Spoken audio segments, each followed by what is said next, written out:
Mortes violentas, sem causa conhecida, aumentaram quase 70% no estado.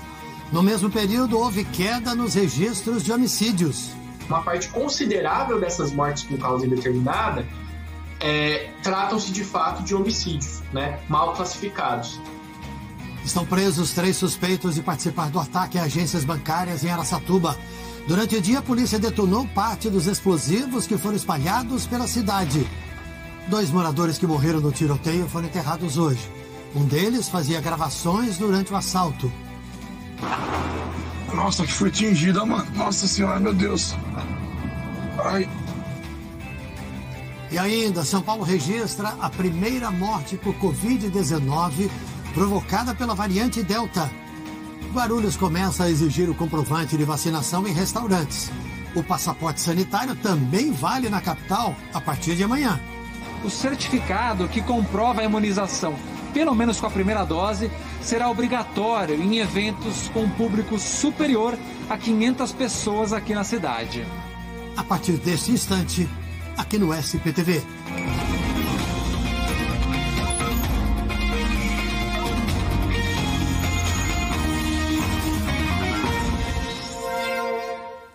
Boa noite. O centro de Araçatuba foi liberado hoje à tarde depois do violento ataque de uma quadrilha de ladrões de banco ontem. A polícia procura agora o local usado pelos bandidos no planejamento do assalto. O repórter Rafael Honorato está em Araçatuba e ele traz as últimas informações ao vivo. Boa noite, Rafael.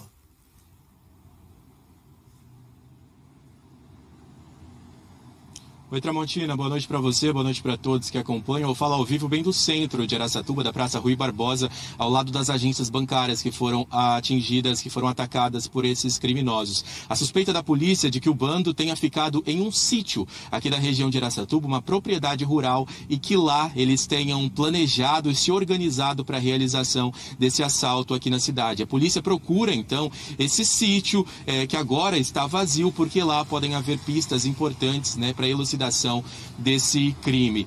4 pessoas seguem internadas aqui na Santa Casa de Araçatuba, pessoas que foram baleadas durante a ação desses criminosos. A informação inicial é de que 2 dessas pessoas teriam algum tipo de participação nesse crime, seriam suspeitas de participação, só que essa informação ela foi descartada. Então agora essas 4 pessoas foram confirmadas como moradores da cidade que foram atingidos por essas balas. Tramontina.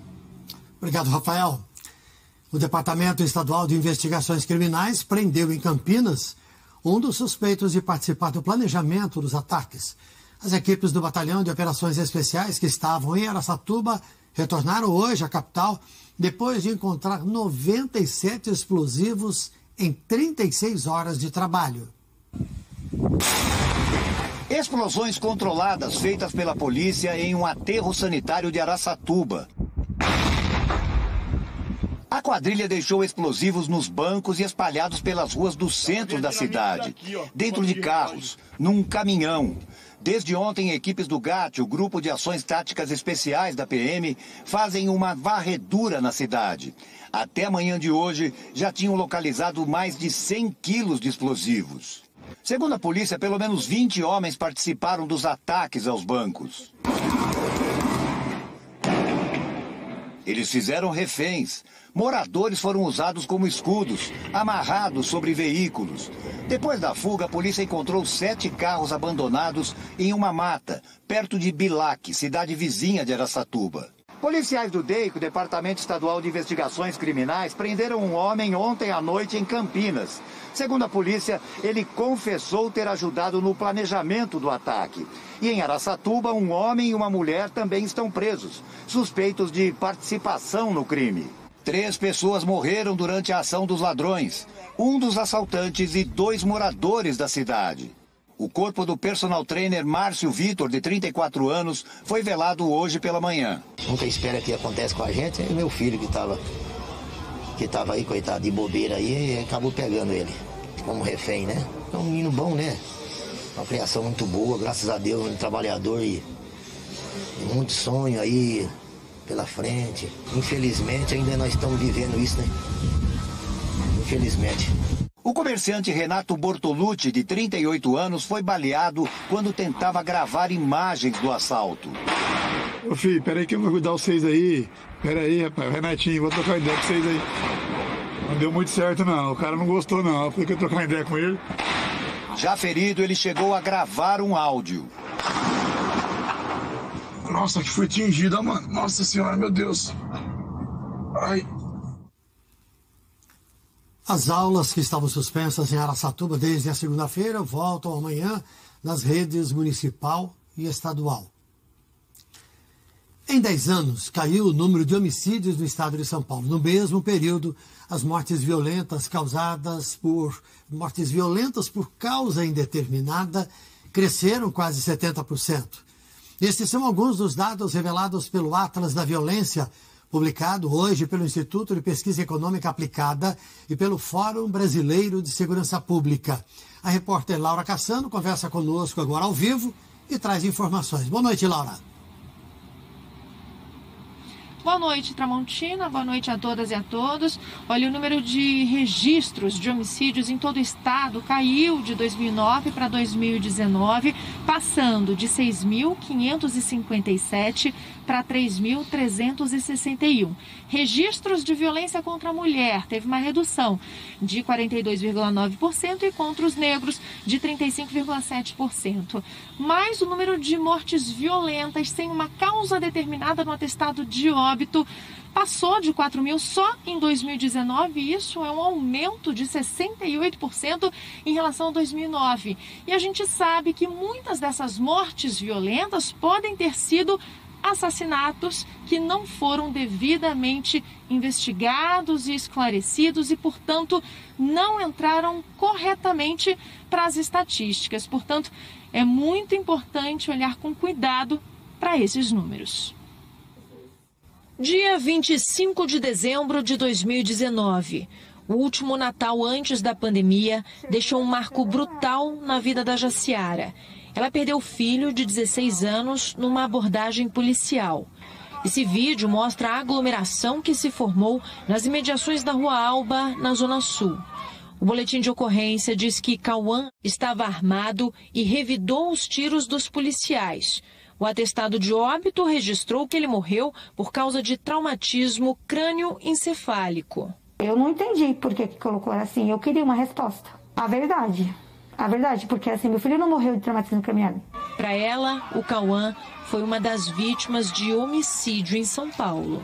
As estatísticas mostram que em 10 anos, de 2009 a 2019, esse tipo de crime praticamente caiu pela metade em São Paulo. A redução no número de homicídios foi de 48,7%.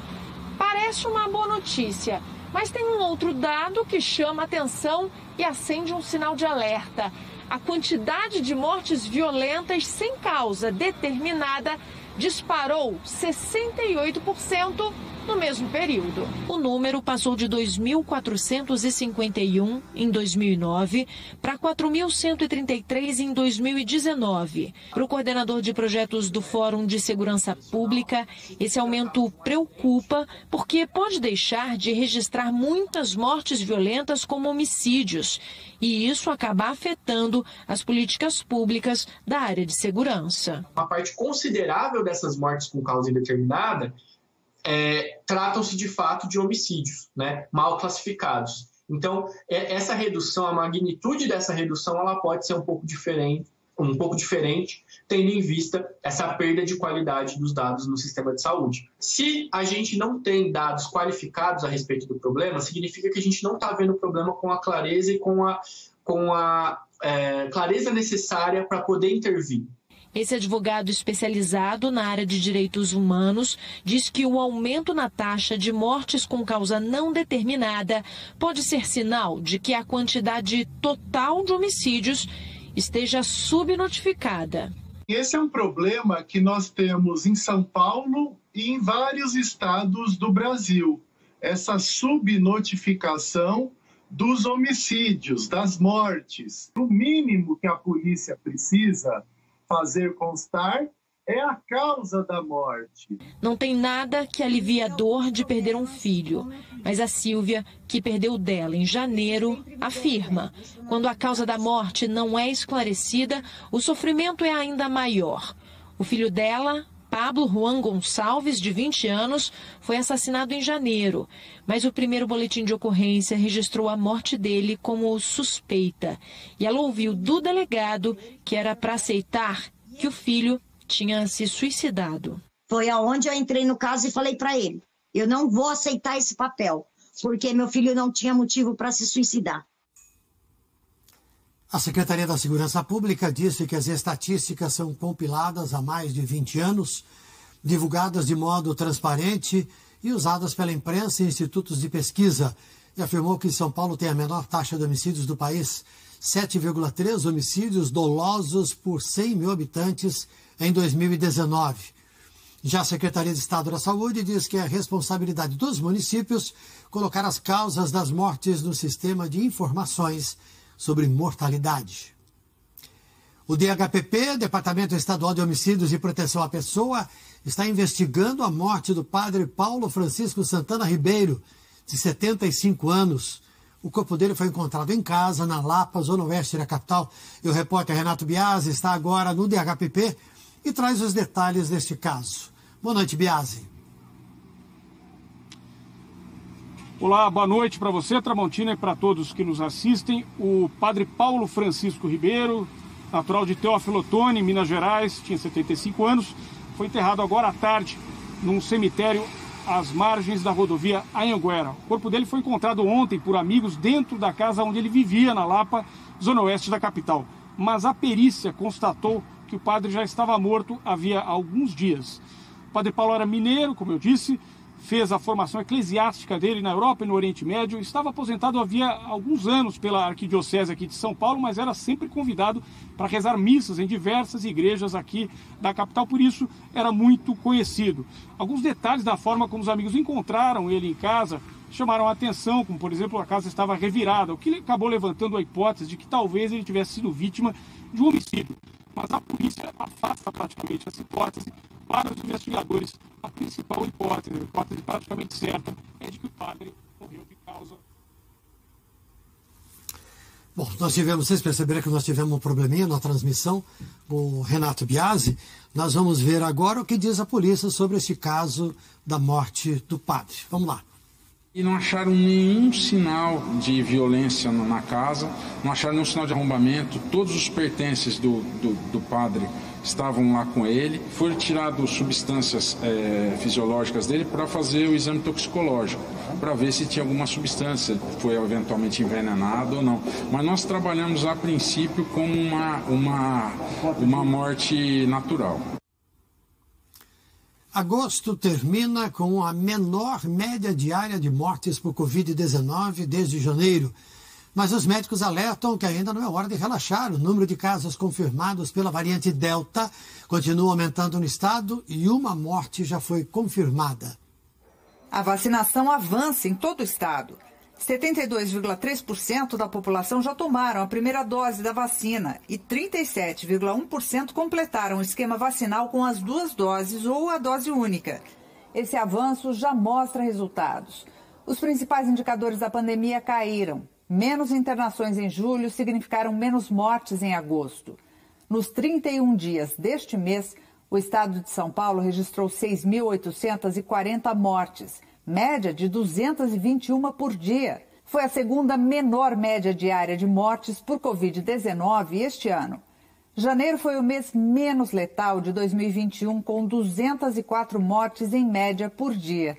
Até agora, o pior mês desde o início da pandemia foi abril, com média diária de 718 mortes. Menos mortes não significa que a situação esteja sob controle. Os casos da variante Delta estão aumentando no estado. Uma morte já foi registrada na cidade de Piracicaba, na região de Campinas. Foi uma mulher de 74 anos de idade que havia tomado as 2 doses da vacina e tinha doenças pré-existentes. Aqui na capital, segundo a prefeitura, 43% dos casos registrados entre os dias 8 e 14 de agosto foram da variante Delta, que é mais contagiosa e perigosa. Esse infectologista da USP alerta que mesmo quem já se vacinou com as 2 doses pode contrair o coronavírus. Além da vacinação em massa, é importante manter as medidas sanitárias. a gente ainda está numa situação grave, que felizmente é menos grave do que meses anteriores, né? E felizmente, e a melhora que a gente pôde observar, ela se deve à vacinação, mas a gente precisa melhorar muito a adesão às chamadas medidas não farmacológicas, o uso de máscara, o distanciamento possível e a ventilação de ambientes. Nesta semana, o estado de São Paulo atingiu a marca de 4 milhões de pessoas que tiveram Covid e se recuperaram da doença. É muita gente. Um número que ultrapassa, por exemplo, a população inteira de Mato Grosso. Mas esse dado pode sugerir que todas essas pessoas estão bem e curadas, o que nem sempre é verdade. Muitas delas tentam se recuperar até hoje. Essa enfermeira pegou Covid no início do ano. Agora, sofre com as sequelas para respirar e até para falar. Nesse 1 ano e meio, eu ainda sinto um cansaço, eu sinto uma pigarra que é o tempo todo constante, uma tosse. De vez em quando eu sinto uma taquicardia, né? E constatado, fiquei com uma sequela pulmonar mesmo, né? Muitas coisas que eu fazia antes com mais rapidez, hoje eu faço com mais lentidão. O Sindicato dos Hospitais, Clínicas e Laboratórios Privados do Estado de São Paulo diz que o afastamento de funcionários por problemas de saúde ainda é a maior dificuldade no atendimento aos pacientes Covid. Até o início deste mês, 46% dos estabelecimentos de saúde relataram o frequente afastamento de funcionários. 32% apontaram a falta de outros profissionais da saúde e 21% a falta de médicos. Segundo dados da Prefeitura da cidade de São Paulo, desde o início da pandemia, mais de 11.800 servidores pediram afastamento por suspeita de Covid-19. Isso representa 9,4% do quadro da administração municipal. Nas 5 unidades da rede Luci Montoro aqui na capital, desde o início da pandemia, foram internadas 93 pessoas com sequelas de Covid. Outras 300, nesse momento, estão fazendo reabilitação. E muitas delas chegaram aqui sem nenhum movimento do pescoço para baixo. É o caso do Jasson. Ele teve Covid em março em Manaus. Para o tratamento, foi transferido para São Paulo. Ficou cerca de 2 meses na UTI. Quando saiu, não conseguia nem se alimentar sozinho. Atualmente, as atividades na reabilitação são para recuperar a musculatura e os movimentos dos braços. Casado e pai de uma adolescente, Jasson não vê a hora de voltar para casa. Poder pisar no chão e sentir o chão e andar. Coisa que eu não sabia mais, porque o vírus faz você perder praticamente a referência do que é andar, o que é pegar, o que é fazer alguma coisa. E isso para mim foi a grande felicidade que eu tive de poder se sentir útil novamente, sentir que eu posso caminhar, que eu posso ser uma pessoa normal novamente, né? Na rede Luci Montoro, depois de 10 meses de tratamento, 37% dos pacientes têm dificuldades para realizar as atividades funcionais e continuam com dor, ansiedade, distúrbio do sono e fadiga. 27% têm limitações menores, como cansaço e fadiga. 6% apresentam limitações graves, funcionalidade prejudicada na mobilidade e na comunicação, com relatos de dor. Os 30% restantes estão sem sintomas. Na maior parte das vezes, eles estão com graus de tetraplegia.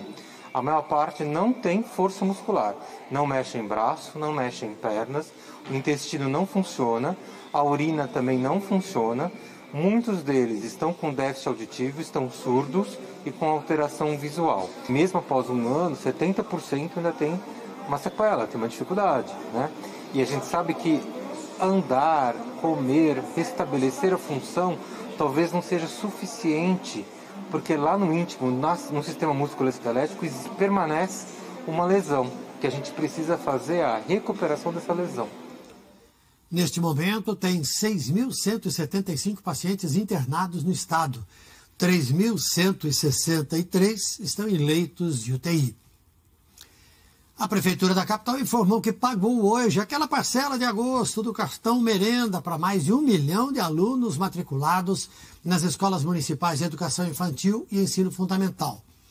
O atraso no pagamento pagamento do benefício, né? Foi assunto de uma reportagem que o SP2 exibiu ontem, vocês se lembram? A Prefeitura disse que teve que replanejar o calendário por causa de questões contratuais com a empresa responsável pelo pagamento, mas que repassou o dinheiro dentro do prazo do mês. O programa, criado em abril do ano passado, por causa da suspensão das aulas presenciais, destina de R$ 55 a R$ 101 por mês para a alimentação de crianças matriculadas nas escolas municipais. Você vai ver no próximo bloco como tirar o certificado de vacinação. A partir de amanhã, o documento pode ser necessário na capital e em Guarulhos. E as eliminatórias da Copa do Mundo em São Paulo, com Neymar e Marquinhos, a seleção brasileira faz o segundo treino aqui na capital. Vamos ver o trânsito nesse momento? 23 de maio, na ponta aqui no Alto, Ibirapuera. Desse lado de cá é o caminho para o centro da cidade. O trânsito vai seguindo bem, sem dificuldades. A gente volta já.